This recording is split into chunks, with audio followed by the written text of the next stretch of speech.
الحمد للہ رب العالمین والعاقبۃ للمتقین والصلاة والسلام علی خاتم الانبیاء والمرسلین نبینا محمد وعلی آلہ وصحبہ ومن تبعہم الی یوم الدین اما بعد۔ گزشتہ نشست میں معاون کتب فتاویٰ کے عنوان سے ان چند تفاسیر کا ذکر ہوا جن کے اندر فقہی مسائل کو بھی ذکر کیا گیا ہے۔ اسی سلسلے کو آگے بڑھاتے ہوئے 7ویں نمبر پہ ہے تفسیر طبری۔ اس تفسیر کا نام جامع البیان فی تفسیر القرآن ہے، جسے تفسیر طبری کہا جاتا ہے۔ تفاسیر میں سب سے قدیم ہے اس کے مؤلف علامہ محمد بن جریر رحمہ اللہ، جن کی کنیت ابو جعفر ہے، طبرستان کی طرف نسبت کی وجہ سے طبری کہلاتے ہیں۔ ابن جریر جیسی کوئی تفسیر اسلامی کتب خانوں میں نہیں، امت کے ہر طبقے میں مقبول و متداول رہی ہے۔ شاید ہی کوئی مفسر ایسا ہو جس نے اس تفسیر سے خوشہ چینی نہ کی ہو۔ اس تفسیر کو بالاتفاق ماخذ و مرجع ہونے کی حیثیت حاصل ہے۔ مفسر طبری چونکہ خود مجتہد ہیں، اس لیے بہت سے مسائل میں اپنی رائے اور اپنا فیصلہ بھی رکھتے ہیں۔ یہ الگ بات ہے کہ بعض مسائل میں اپنی رائے سے دوسری تصانیف میں رجوع بھی کیا ہے۔ 8ویں نمبر پہ ہے تفسیر منیر۔ یہ وہبہ بن مصطفیٰ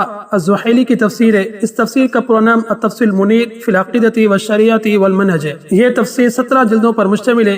مفسر کا شمار عالم اسلام کی بلند پایہ علمی و فقہی شخصیات میں ہوتا ہے۔ وہبہ جامع ازہر مصر میں مدرس بھی رہے ہیں۔ یہ مفسر قریبی زمانے کے ہیں۔ ان کی وفات 2015 میں ہوئی ہے۔ تفسیر میں مفسر کا انداز انتہائی سلیس، فصیح اور سہل عبارت لانے کا ہے۔ ساتھ ہی اس میں تقریباً تمام مباحث کو لائے ہیں، جیسے قراءت، اعراب، بلاغت، مفردات لغویہ، شان نزول، اور اسی طرح آخر میں فقہ الحیات و الاحکام کے نام سے آیات سے حاصل شدہ علمی نقطے، فقہی احکام و مباحث کو بھی ذکر کرتے ہیں۔ آپ فقہ میں تو شافعی کے پیروکار ہیں، مگر مزاج فقہی ہے۔ آپ پر شافعیت کی چھاپ نہیں بلکہ اپنی رائے رکھتے ہیں اور اس کا برملا اظہار بھی کرتے ہیں۔ 9ویں نمبر پہ ہے احکام القرآن، جس کا پورا نام دلائل القرآن علی مسائل النعمان ہے۔ حکیم الامت حضرت مولانا اشرف علی تھانوی رحمہ اللہ نے اپنے فیض یافتگان علماء اعیان کی مدد سے عظیم الشان کتاب تیار کرائی ہے، جس میں پورے قرآن کریم سے ان آیات کو یکجا کیا گیا ہے جن سے فقہ حنفی میں دلیل پکڑی جاتی ہے، اور ہر مسئلے کی سیاق و سباق کے ساتھ مکمل وضاحت درج ہے۔ حنفی مفتیان و علماء کو اس کتاب کا ضرور مطالعہ کرنا چاہیے۔ آج کی نشست کو اسی پہ ختم کرتے ہیں۔